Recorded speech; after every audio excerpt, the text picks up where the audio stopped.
राधे राधे भक्तों, जय श्री कृष्ण, जय श्री राम। भक्तों, आज के इस वीडियो में हम सनातन धर्म के परम पिता ब्रह्मा जी से जुड़े कुछ गहरे रहस्यों को जानने वाले हैं।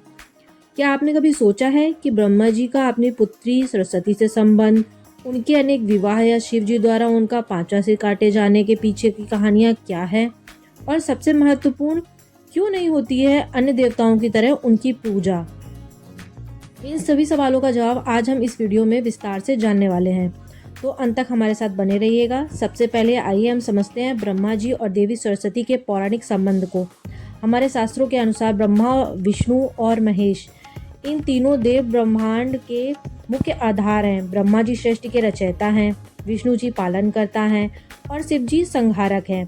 पौराणिक कथाओं के अनुसार जब ब्रह्मा जी सृष्टि का निर्माण कर रहे थे, तब उन्हें ज्ञान की आवश्यकता महसूस हुई। इसी आवश्यकता से उन्होंने अपने मन से एक अत्यंत विद्वान स्त्री की उत्पत्ति की, जिन्हें उन्होंने अपने मुख से प्रकट किया। यही देवी सरस्वती कहलाई, क्योंकि सरस्वती ब्रह्मा जी के मन से उत्पन्न हुई थी। वे उनकी मानस पुत्री भी मानी जाती हैं। इनका निर्माण सबसे पहले हुआ था। उस समय मैथुन क्रिया का अस्तित्व नहीं था। इसी कारण यह देवी सरस्वती उनकी कृति हैं, जिन्हें पुत्री नहीं कहा जा सकता है।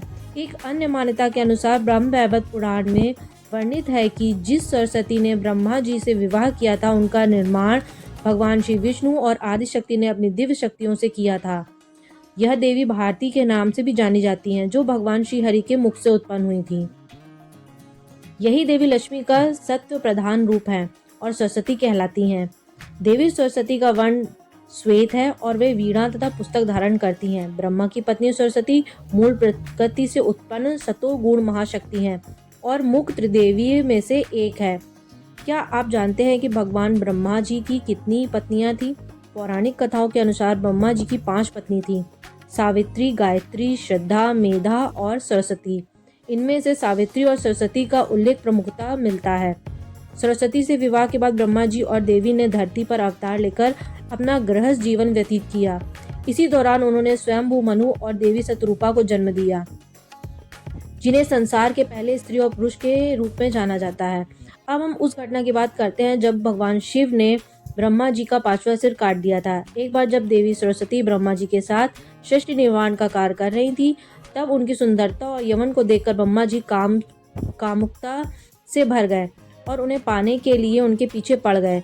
जब देवी सरस्वती चारों दिशाओं में छिपने के लिए भाग रही थी, तो ब्रह्मा जी ने अपने चारों सिरों से उन्हें हर दिशा में देखना शुरू किया।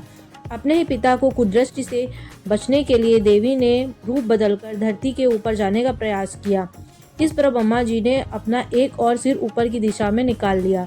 देवी सरस्वती तब भगवान शिव के पास गईं और उनसे अपनी रक्षा की प्रार्थना की।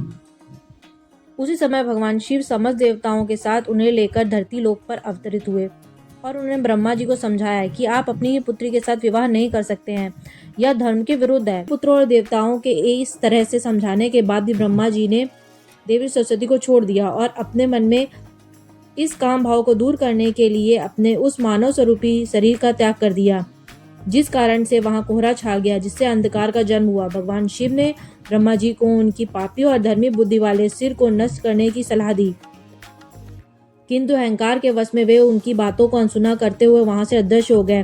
तभी उन्हें भगवान शिव ने चेतावनी देते हुए कहा कि हे ब्रह्मा, मैं आपके इस अहंकारी बुद्धि वाले शीश के 3 अपराधों को क्षमा करूंगा।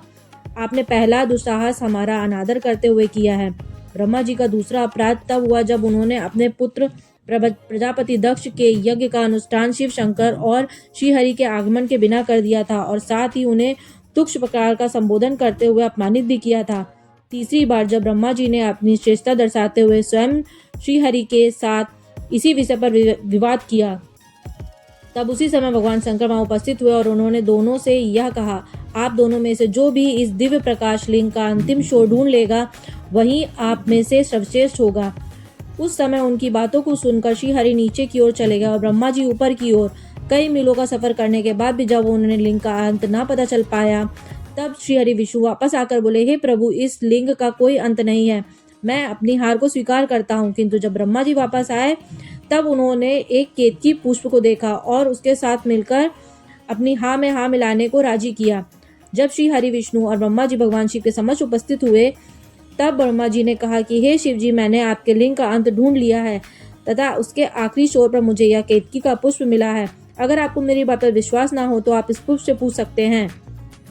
तब शिव जी ने ब्रह्मा जी की मूर्खता को स्वीकार कर लिया, किंतु वही केतकी पुष्प ने जब ब्रह्मा जी के झूठ में अपनी हामी मिलाई, तब शिव जी ने क्रोधित होकर केतकी पुष्प को श्राप दिया और कहा कि पुष्प, मैंने तो तुम्हारे निर्माण किया था और तुम मेरे प्रिय होने वाले थे, किंतु तुमने किसी के अहंकार के वश में आकर स्वयं मुझसे झूठ कहा है, इसलिए किसी भी प्रकार से तुम्हारा पूजा पाठ में प्रयोग नहीं होगा। इतना कहने के बाद भी ब्रह्मा जी अपनी श्रेष्ठता को सिद्ध करने का प्रयास करने लगे। ब्रह्मा जी ने ऐसे कटु वचनों को सुनकर भगवान शिव ने कहा कि हे ब्रह्मा, अब तुमने अपनी सारी हदें पार कर दी है, इसलिए अब जिस मुंह से यह अहंकार भरी बातें कर रहे हो, तुम्हारे अहंकार के साथ साथ इस अहंकारी सिर का अंत कर देता हूँ। ऐसा कहकर शिव जी ने अपने त्रिशूल से ब्रह्मा जी का 5वां सिर काट दिया। जब उनका सिर धड़ से अलग हो गया, तब वे अपने असली रूप को वापस देखकर भगवान शिव और भगवान श्री हरि विष्णु के सामने नतमस्तक होते हुए कहने लगे कि हे प्रभु, क्षमा करें, मैंने बहुत बड़ी भूल की है। तब भगवान शिव आशीर्वाद देते हुए वहां से अंतर्ध्यान हो गए। अब हम उस प्रश्न पर आते हैं कि ब्रह्मा जी की पूजा क्यों वर्जित है, क्यों नहीं की जाती उनकी पूजा। एक पौराणिक कथा के अनुसार एक बार भगवान ब्रह्मा और वज्र नाम का असुर के बीच में भीषण युद्ध छिड़ गया था। इसी युद्ध के बीच उनके कमलासन की 3 पंखुड़ी लोक पर जा गिरी। वही स्थान पर आज राजस्थान में स्थित पुष्कर है। युद्ध के अंत में ब्रह्मा जी ने धरती के कल्याण हेतु एक यज्ञ का आयोजन किया। उसी जगह पुष्कर में किया गया वह यज्ञ, उसके कमल के कारण वहां 3 झीलों का निर्माण हो गया। जब यज्ञ का पूरी तरह से आयोजन हो चुका था तो ब्रह्मा जी यज्ञ वेदी पर अपना आसन ग्रहण कर बैठ गए। उनकी पत्नी सावित्री देवी अनुपस्थित थी और काफी समय तक उनकी प्रतीक्षा करने के बावजूद भी उन्होंने आने में विलंब कर दिया, जिस कारण से शुभ मुहूर्त का समय बीतता जा रहा था। तभी वहां मौजूद सभी ऋषियों तथा श्री हरि के परामर्श से उन्हें अन्य किसी स्त्री के साथ बैठकर इस विधि को पूरा करना था। वहीं भगवान श्री हरि के आज्ञा अनुसार देवर्षि नारद ने उसी गांव की शास्त्रों में पारंगत देवी गायत्री को ढूंढ कर लाया। देवी गायत्री और ब्रह्मा जी ने विधि अनुसार विवाह करते हुए इस यज्ञ को संपन्न किया। यज्ञ सभी मांगलिक कार्य पूर्ण होते ही देवी सावित्री जब वहां आई तो उन्होंने देखा कि उनकी जगह पर कोई अन्य स्त्री बैठी है। इस बात से उन्हें काफी आहत पहुंची और उन्होंने क्रोध में आकर ब्रह्मा जी सहित भगवान श्री हरि विष्णु देवर्षि नारद को श्राप देते हुए कहा कि हे नारद, तुमने बिना कुछ सोचे समझे अपने पिता के लिए एक स्त्री का चयन किया है। तुम्हारे अंदर किसी भी स्त्री के प्रति प्रेम की भावना नहीं है, अतः तुमने अपने ही माता के साथ धोखा किया है। इसलिए मैं तुम्हें श्राप देती हूँ कि तुम आजीवन कुंवारे ही रहोगे, तुम्हारा कभी भी विवाह नहीं होगा। क्रोध में आकर आगे बढ़ते हुए सावित्री ने भगवान श्री हरि से कहा, हे श्री हरि नारायण, आप तो इस जगत के पालनहार हैं, फिर भी आपने यह कैसे दुष्कर्म किया? एक पत्नी के जीवित होते हुए आपने दूसरा विवाह की अनुमति कैसे दे दी? आपने भी मेरे मन को ठेस पहुंचाई है, आपको भी स्त्री वियोग सहना पड़ेगा, यह मेरा श्राप है। फिर सबसे अधिक क्रोधित होकर अपने पति ब्रह्मा जी से सावित्री कहती हैं कि हे प्रजापति, आपने केवल एक पूजा को संपन्न करने हेतु मेरा तिरस्कार करते हुए अन्य स्त्री से विवाह किया है। ऐसा करते हुए क्षण भर भी आपके मन में मेरे लिए स्नेह प्रेम का भाव नहीं आया और आपने जिस पूजा मात्र के हट को पूरा करने के लिए दूसरा विवाह किया है। आज मैं इस सारे संसार को साक्षी बनाकर आपको श्राप देती हूँ कि आज के बाद इस संसार में आपकी कोई भी पूजा आराधना नहीं करेगा, आप तीनों लोकों में पूजा से बाध्य रहेंगे। फिर भी कुछ समय पश्चात जब देवी सावित्री का क्रोध शांत हुआ, तब भगवान श्री हरि विष्णु और शिव जी ने उन्हें अपने श्राप को वापस लेने के लिए बहुत मिन्नतें की, पर एक स्त्री की कठोर आचरण से ने उन्हें क्षमा न करने की ठान ली थी। तब वे ब्रह्मा जी सहित अन्य देवताओं से कहती हैं कि यह तो निश्चय है कि श्री हरि को स्त्री वियोग सहना ही पड़ेगा और मेरे स्वामी ब्रह्मा जी की इस पूरे संसार में केवल पुष्कर में ही पूजा होगी और यही इनकी प्रतिमा स्थापित की जा सकती है। इतना कहकर वे सभी वहां से चले गए। इसी कारण हम सभी जानते हैं कि भगवान श्री हरि को राम अवतार में अपनी स्त्री का वियोग सहना पड़ा था और ब्रह्मा जी का पूजा करने योग्य मंदिर केवल राजस्थान के पुष्कर स्थान में ही स्थित है।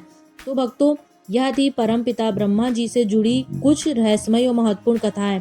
आशा है आपको यह जानकारी पसंद आई होगी। अगर आपको यह वीडियो अच्छा लगा हो तो मेरे साथ बने रहें। हमारे चैनल को सब्सक्राइब करें, कमेंट करें और हमारी आगे भी वीडियो देखते रहें। तो राधे राधे भक्तों, जय श्री कृष्ण, जय सिया राम, धन्यवाद।